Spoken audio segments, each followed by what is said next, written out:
guys, what's going on? I haven't seen you in a couple weeks, so I hope you've been well. But we're a couple weeks out from Once Upon a Readathon. Starts June 1st. If you don't know what I'm talking about, I'll leave a link down below. Sign up for the Pirates team. Just saying, I'm a captain. But we're a couple weeks out. I'm sure everybody's building their TBRs. I wanted to add a couple more books to the fray here. It's just 4. I don't want to overwhelm you. I'm going to post more books that I'm excited about, though, on my my community post. So check that out if you want even more recs. But I have 4 books here. They're all totally different vibes. I'm trying to make it a little bit more diverse in like the sort of romance that I'm reading next month. So starting with the ones where we can attack if you're a pirate or a merfolk. The Dragon Team. This first one is called Promised in Fire, which the cover, by the way, is chef's kiss. Gorgeous. I love this cover. But this is by Jasmine Walt. I haven't read her before, but all the reviews were amazing. It sounds, her world building's really good, her writing's really good, her character development's really good. That's what everyone's talking about. And the plot line sounds fun. It's totally different than anything I've actually ever read. This definitely has a lot of really good action. There's fight sequences, but it's basically combining the Fae and dragons. So in this world, the Fae, for whatever reason, there's definitely animosity between them. They've basically killed off all of the dragons. They're practically extinct from what it sounds like. There's just one left, and he's sleeping right now. But there's a Fae girl who, she lives in the Earth realm. Everything's very elemental. She lives in the Earth realm, but she has water-based powers. She doesn't know how to use them just yet. So that kind of paints a target on her back. People don't really like her. She's definitely destroyed some things on accident because she doesn't know how to harness her power. And she's training one day, something bad goes horribly wrong, and she actually finds a new power within herself that just kind of comes out, and it sounds like it's something very strong and can be used for nefarious reasons. So the king of the Earth realm is trying to manipulate her by taking her mother and abusing her mother into doing some really terrible things. So she ends up actually running off. She runs to our dragon guy here. She needs him for some reason. So she wakes him up. As soon as he realizes she's a Fae, he's pissed, but lo and behold, because it's a romance, guys, okay? Of course it's romance. He has a mate bond, so he hates her. There's definitely internal turmoil, but he can't help his body, okay? A mate bond goes into place, and he needs her. He needs to take her. So they have to try and work through their struggles with one another because they absolutely hate each other because of the past and their history. But simultaneously, they're just super attracted to each other. But they need to actually figure out the problem that's going on, that nobody knows where this is coming from. It sounds like there's some sort of almost sickness coming over the kingdoms, and they need to try and figure this stuff out. So there's definitely a really good plot line. It calls out that there's going to be elemental duels in here. We're going to have our action sequences. We're going to have our romance. I think we're going to have banter because it sounds like enemies to lovers. It sounds fun. It does say it's steamy, but a slow burn. So for those of you who love slow burns, that one's for you.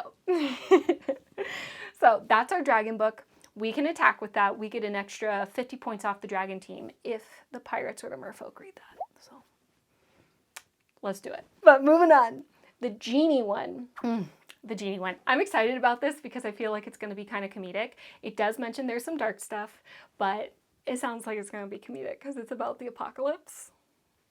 And I kind of have a thing for the apocalypse right now. But this is called Twisted Ginni, and it's by Nicola Rose. And the whole premise behind this, it's quirky, it's different. But the whole idea is there's 3 human men, and they joined a satanic cult, and it did not go well. And it sounds like the princes of hell are trying to almost take over their bodies. So they're trying to run from this. They're trying to fix the problem. Supposedly, like, they're alphas.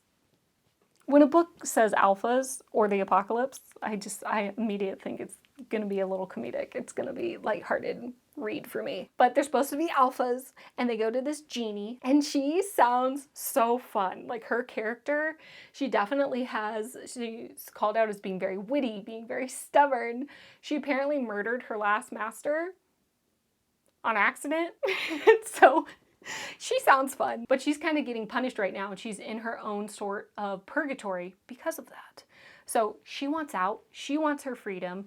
These guys are basically demanding that she do certain tasks for them in regards to this satanic cult. And her stubborn side, her stubborn streak is very much just like, excuse me? What'd you say? So it sounds fun. There's got to be some good banter in here. It's a reverse harem, obviously, very spicy.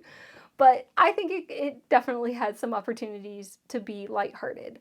Obviously, a little dark. We're talking about the satanic cult here. But I think it has a lot of opportunities to be fun. So I figured I'd throw it in here. I'm very excited about it. Hopefully you guys are too. We get a take off if the Pirate or Merfolk read it. We get to take 50 points off the Ginni team. So I thought it'd be fun. It's not just an Aladdin retelling. So I was excited about that because I can find lots of Aladdin retellings. But anyways, moving on. Now getting into the water teams. So I'll start off with the pirates, which is my team. We'll get an extra 50 points for reading this just because it's pirates. But this one, it's called Hooked. I'm excited because it's a fairy tale retelling, basically meeting historical romance. And I love that. All right. I absolutely love that. You guys know historical romance is my favorite. But it's a Peter Pan retelling, and the nice thing about this is Hook is actually not our love interest. Normally that's what I love because I love to love a villain. But he's still remaining the villain. He's actually a Viscount. I don't know why, but I love that. He's the Viscount, and he's actually the father. His daughter is in love with Peter, and his name's Peter Darlington. All right? And it sounds like they knew each other when they were kids. And they loved each other, or they liked each other when they were kids. And for whatever reason, they ended up separating. And Wendy is really nervous that Peter's going to forget her. Life goes on. They're separated. Years go by. He comes back, and he didn't forget her because he loved her. But him and his crew, so I'm imagining the Lost Boys, but they're not so boyish anymore. They're now men. They basically roam the streets and they're doing bad things. It sounds like he's actually turned into a pirate. Peter has turned into a pirate from what the synopsis talks about. So he's worried that he's not good enough for her, and he basically has to fight Hook, the Viscount, because he wants to be with her daughter or his daughter. So it sounds fun. I still think we're going to have the ball gowns, and we're going to have the dancing and maybe the masquerade balls. I think it's going to be fun. I'm very excited about it. There's lots of potential, man. There's lots of potential. There is going to be a little darkness to it. It doesn't sound like it's a lot, but there is going to be a little darkness to it because Hook, he's very much the villain and he's a parent. So I think it's going to be more around kind of parental abuse. Be aware of that. But this does sound like it could be a really, really good read. It also isn't supposed to be too spicy. There's a dash of spice. I believe out of all the books on this list, it has the least amount of spice, which is very much not like me, but you're welcome if you don't like spicy books. All right? So Hooked. I think we should read that one together. I'm just throwing that out there. Just a thought. You let me know. Okay, moving on. Last one here. This is for our merfolk. And I didn't say this on the last book, but there's an additional 50 points whenever there's a water theme as well. So you would get that with Hooked. You'd also get that with this one. We get an extra 50 points for a water theme and 100 points because we just read a book. Okay?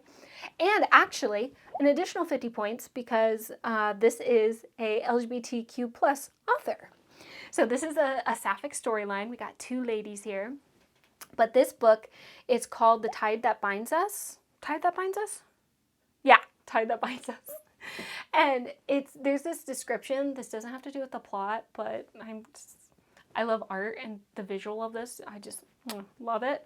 But it's a holographic mermaid's dream come true. That's what they said. So I'm curious what they mean by that. Like if they, like just in the writing, if you can tell that it's a holographic mermaid. Hell yeah, I'm for that. I'm excited. But this is about a queen she's young, it sounds like, and she has just come into her queendom, and she definitely suffers from imposter syndrome. She doesn't feel like she should be there. She's not worthy. She doesn't know what she's doing. And some sort of threat has popped up that she really needs to take care of, right? And she's struggling with that internal turmoil of she needs to do her duty, but she doesn't feel like she's enough. And in comes this other mermaid. I don't know if she's from like another court or another sea or what, but she comes into the fray, kind of distracting our queen, but hopefully, I don't know yet, but hopefully she's gonna like build her up and just make her feel like she's the best damn queen that there ever was and make her believe in herself. I don't know, but this is supposed to be like a sweet romance, okay? It's supposed to be very sweet. It's supposed to be an easy read. I don't even think this is all that long. So something that's going to be good to read after something more dark maybe, or a little bit more heavy. So I wanted to throw this one on there too, because it's just a quick, easy read that's just going to be a little bit more lighthearted and make you smile, you know? So I think it could be fun. Plus, I think a lot of us kind of suffer from imposter syndrome, so we all need to believe in ourselves. Okay, so yeah, those are just the 4 books, just a quick little easy video here. Maybe think about those, maybe add it onto your list. If any of those you guys want to read together, let me know down in the comments. Or if there's other books that you want to recommend them, baby, okay? I want to be the villain. I need more dragon and genie books. I have a lot, I'm not going to lie. Again, I'm going to put them into my community post, so I'll share the other books that I'm interested in. But we have a lot also in our discussions on Discord. So if you haven't joined the Readathon yet, even if you don't want to do the Readathon, but you want to join our Discord, I'll leave it down below. Okay? That's up to you. We would love to talk to you. But anyways, I hope you guys have a great rest of your week. I'm excited to see your TBRs. Feel free to let me know what your guys' TBRs are too. A lot of us are going to post our TBRs next week. So that being said, I'll catch you later. Bye.